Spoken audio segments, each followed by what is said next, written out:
Tweet soi Yle X illassa, kun kello on 10 vaille ilta 7.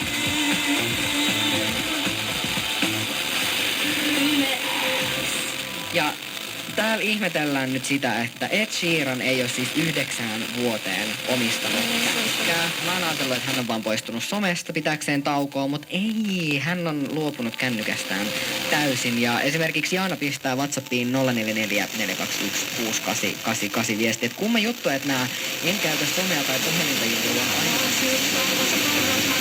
miettiä, että miten vaikka maksetaan siellä bussissa tai muuta, että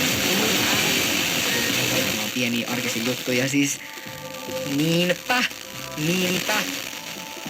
Siis kun kännykkää tarvii niin moneen eri asiaan, niin ei tämmöinen tavan tallaaja pystyisi olemaan ilman kännykkää. Tai ehkä pystyisi, mutta se olisi ainakin tosi haastavaa. Ja Ed Sheeran sanoi siis, ainakin tässä Iltalehden artikkelissa kerrotaan, että hän on sanonut, että pitäisi olla koko ajan vastaamassa, niin se on ihan totta. Se on kuormittavaa, mutta siihen on helpompikin ratkaisu ja se on se, että sen kännykän voi laittaa esimerkiksi äänettömälle tai